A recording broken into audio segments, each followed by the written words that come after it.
The story starts with a boy having a wonderful and extraordinary dream as he visits a place called Earth in which a person turned into playing RPG for their amusement for loads and lots of hours. However, he would not understand what RPG in a realistic manner. Our hero became reacting as he persisted in dying in game because of a landmine and a poison arrow the preceding time for being present in the front line, appearing like an idiot.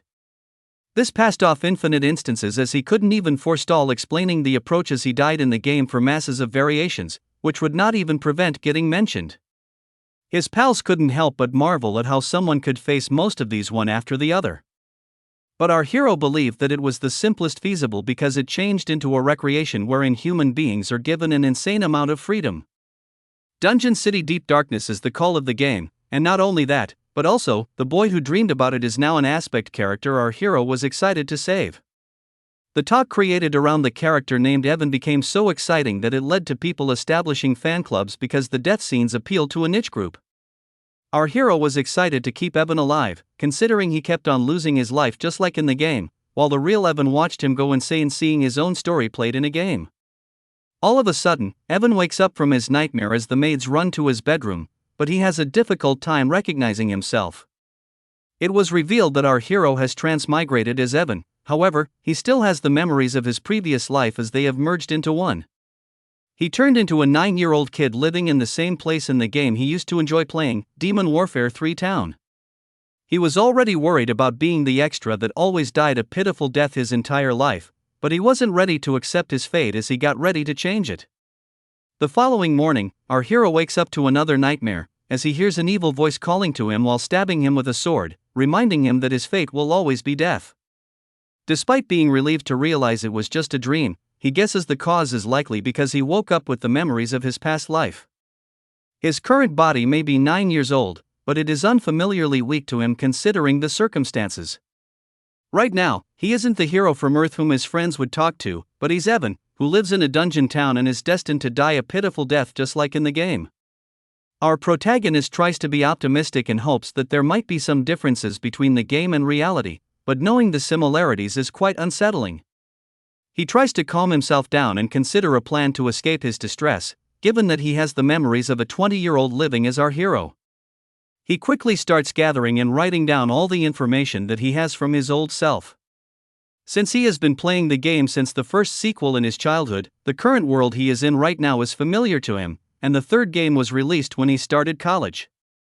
However, the problem was that Joe Bambin could get numerous, different endings depending on the development and storyline, except for the one where Evan is alive. That is why he began finding out how he could keep Evan alive in the end, but even after playing so diligently, he still couldn't find an answer on how to reach his goal. Furthermore, there are 46 endings where he is stabbed by a woman, which explains how insane the producers could get, not to mention the other deaths. The reasons for his death keep piling up, and the more he understands, the more he realizes there might be no way to escape the trap of dying. Then he recalls that the last time he played the game, he saved Evan to cheat until the boss battle, which meant he stayed alive until the very end. Suddenly, Evan remembers the maid named Mabel, who would kill him later in the game out of jealousy, which horrifies him, thinking that death waits for him even in his own mansion.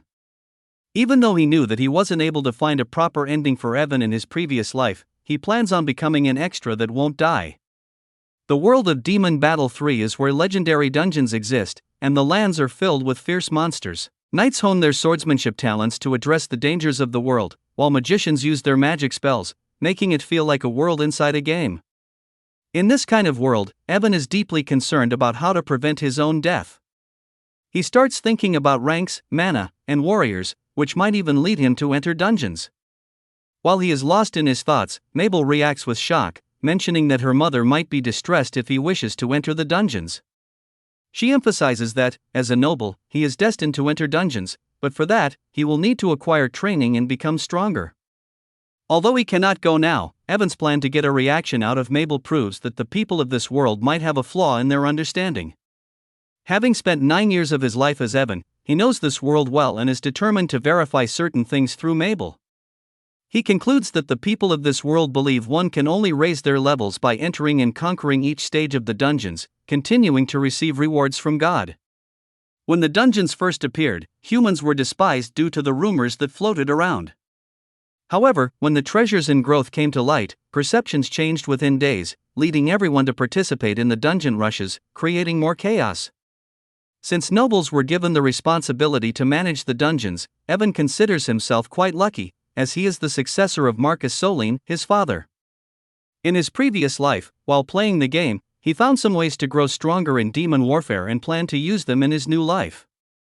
Mabel once again enters the room, reacting to his words but deciding to drop the subject as Evan uses his charming and romantic look on her. However, he knows he cannot rely on his romantic charms anymore, as it might soon lead her to the Yandere route, causing his death. Having confirmed how people level up, all he needs to do now is find a way to survive. Evan plans to meet his father on his birthday after finding out that it is next Wednesday, and the meeting is solely dedicated to discussing the Immortality Project.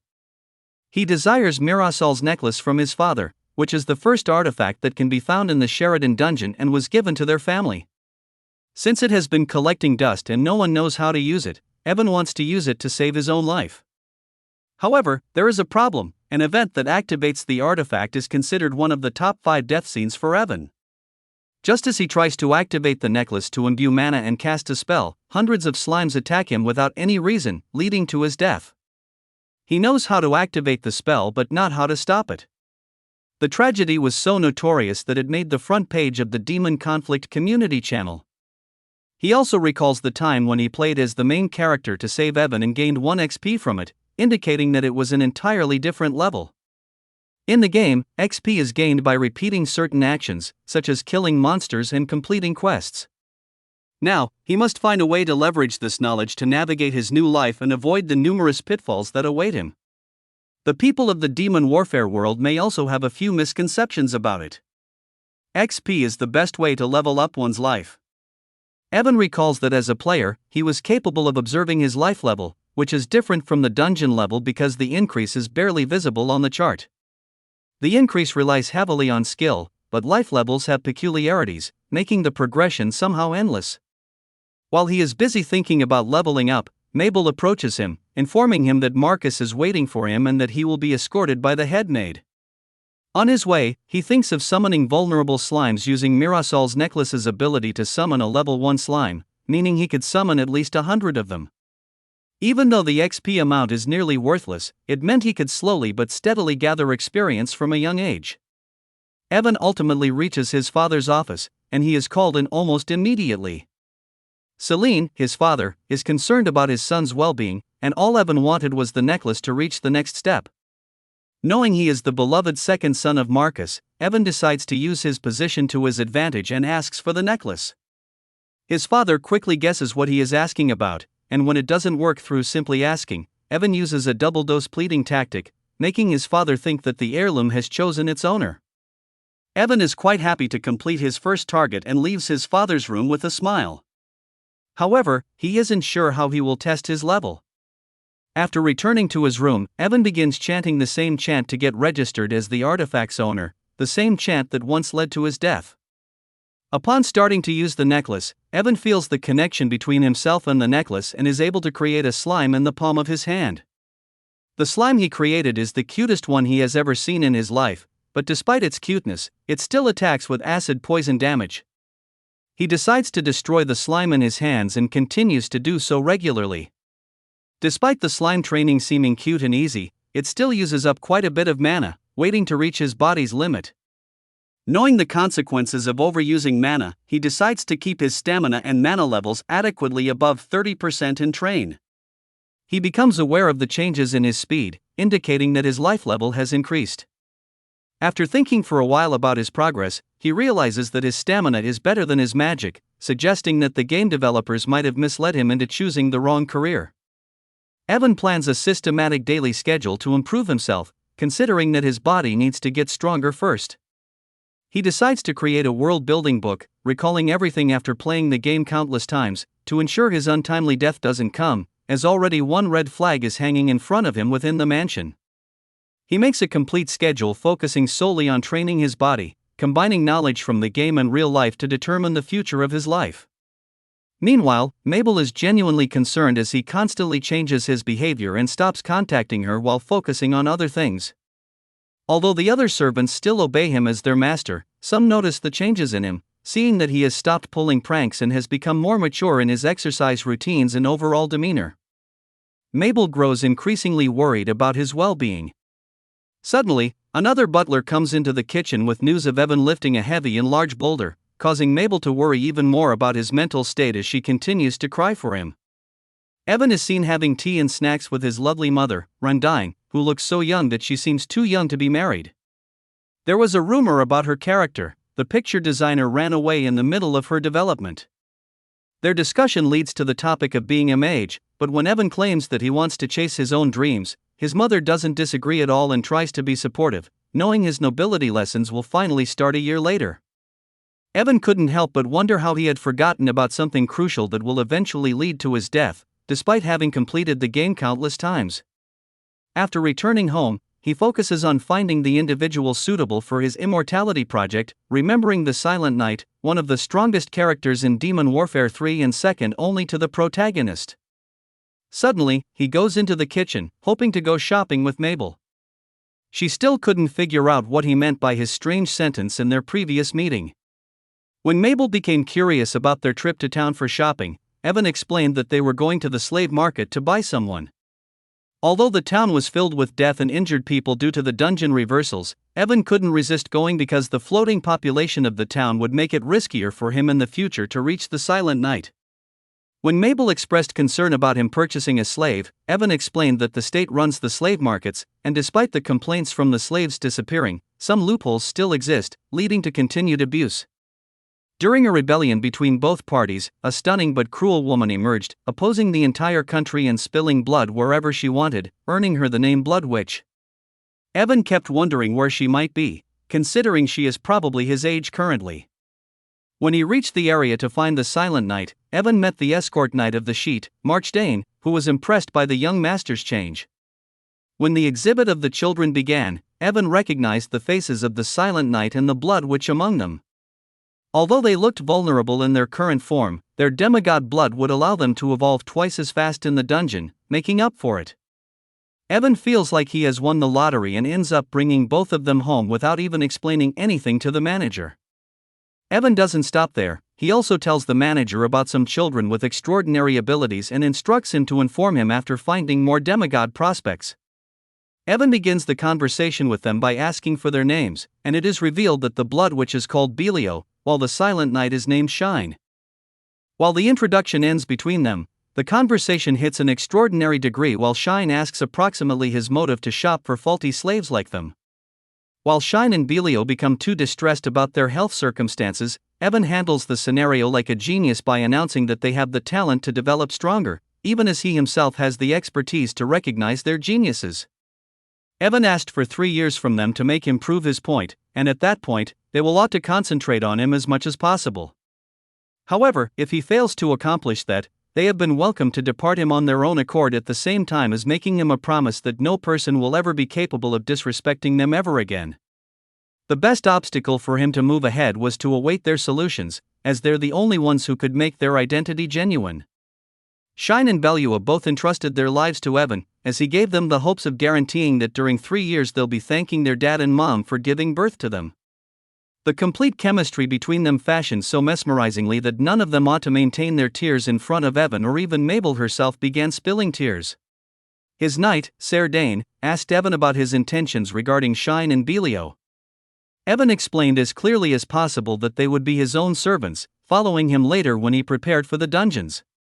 Dan praised Evan for his persuasion skills, considering his age, and believed that those two would never betray him in their entire lives. Once they were ready and arrived after being cleaned by the maids, Shine focused intently on Evan, as he had requested something from them. The only thing Evan wanted from them was their protection, which initially shocked them. After all, they were just children, and considering the fact that Evan was the second son of Marcus, who had ample protection, it was unexpected. It was revealed that Shine was much more curious compared to Belua, as he continued to ask Evan questions about their task and even about the slime he was squishing in the palm of his hand. They both sensed there might be some experience of danger awaiting them, which made Evan do what he was currently doing. When Evan finished speaking about what he desired to show himself straightforward, he allowed them to make their wishes come true, which left them flabbergasted. Evan was ready to give them anything, from infinite treasures to freedom, whichever they felt like requesting. He was prepared for it. Nobody knew what was going to happen the next moment as Evan stood there excited to know about their wishes. When Evan gave Shine and Belua the chance to reveal their desires, Shine expressed his timeless desire to eradicate all the monsters living in the dungeons, as they were the ones who brutally killed his parents. Evan soon realized that the hatred towards the monsters had been instilled in him when he was quite young, and he continued to burn with hatred towards all the monsters throughout his life. It was quite an opportunity for Evan himself, as he was only focusing on saving himself from danger, while he was gathering strong warriors beside him to protect him from everything. When the conversation about dungeons came up suddenly, Shine was instantly scared because of his current vulnerable state. However, Evan took responsibility for his life so he didn't have to die in the dungeons. This led Shine to offer everything to Evan, as eliminating the monsters was the only goal he had in life after losing his entire family. However, it was quite different for Belua, as during the Demon War, she had quite a different perspective due to her interactions with other people. She didn't seem to care much about the monsters or the demon race, as she only focused on hampering the lives of humans while blocking the view of the players. This made them vulnerable in decision-making. Even I could not help but wonder how and why someone so innocent and adorable like her changed so drastically, but in reality, her only wish was not to be cold or hungry and to become stronger. Due to her lack of experience, Evan promised to spend time with her and follow up with her as they continued to learn everything separately. When the basic interaction between them cleared up, Evan thought the only thing that could enhance the quality of demi-people was skills and learning them. Much like the Sheridan Knights, Shine and Belua would learn each skill one at a time, which would eventually increase their physical abilities fully. The repetition and skill of the Sheridan family wielded great imagination and vision for their future, as Evan's family was considered the most exceptional of them all. Despite the fact that they were about to receive the greatest help possible, Shine and Belua would have to push themselves through everything to reach the best of their capability, which they promised to do. After they both agreed to the proposition made by Evan, he called in the head maid, who was clearly irritated at being called so suddenly. When the usual request made by him didn't work, he decided to use his charm to his advantage to turn the situation in his favor. Then, as the head maid, she decided to take care of Belua while Shine was placed under the guidance of the head butler to improve his household skills. However, the head butler's character was so formidable that even Evan himself had a hard time keeping up with him, knowing that his charm wouldn't work on him. The hardcore training given by the head butler reminded Shine of his worst days when he was trying his best to keep himself alive from the monsters with the other children and helpless people. He remembered the promise he made before starting out and regained his composure after being shouted at by the gorilla head butler. Shine kept having a tough time keeping up with the rigorous training schedule given to him, but it was effectively reflecting his talent in every way, making Evan prouder of him. When the butler decided to get serious, he revealed he had quite a few healing artifacts, and Evan was called into his father's chamber. Marquis had been observing his son's recent changes for several days, noticing that he had matured significantly beyond his age. When he learned that Evan was focusing a lot on experimenting with the necklace, he added that the necklace was a growth-type artifact with a life level similar to living beings, capable of adding new abilities to its user. Additionally, the significant glow in the necklace indicated that it was very close to upgrading, which was similar to the vision Evan had observed in the game. However, leveling up the slime was still a risky endeavor, but Evan was more confident than before, so it wasn't going to be much of a problem. When it came to Shine and Belua, what Evan had to say to his father was quite intriguing, as he was prepared to take full responsibility for his people for their betterment. When the 3 months finally ended, Shine and Belua were already on par with the other maids and butlers in the mansion. Evan had expected that not going to the dungeon might slow their progress and that it could take more than 3 years, but when it all ended in just 3 months, he was quite impressed. Additionally, they were now allowed to spend more time guarding Evan, spending only half a day with the household staff in the mansion. Evan commanded the head butler to bring out some special items for Shine and Belua. Shine was given twin daggers, while Belua was given a lamp, considering he knew what suited them from the start of their recruitment as he played the game very well. But the weapons given to them were not ordinary, they were artifacts stored in the mansion's storeroom. Evan then started training Shine with the twin daggers, mastering the basics of one stance a day, while Belua struggled to manage her flame abilities on her own despite the artifact given to her. Bellua herself became worried due to failing to follow Evan's commands, while Shine was improving himself step by step every day. One day, when Bellua was distressed with the old artifact, Evan's mother witnessed her and started to wonder, as she did not expect something so old to be taken out of the storeroom. After realizing what was really going on, she began the secret witch training of Bellua so she could get better at the basics of controlling mana.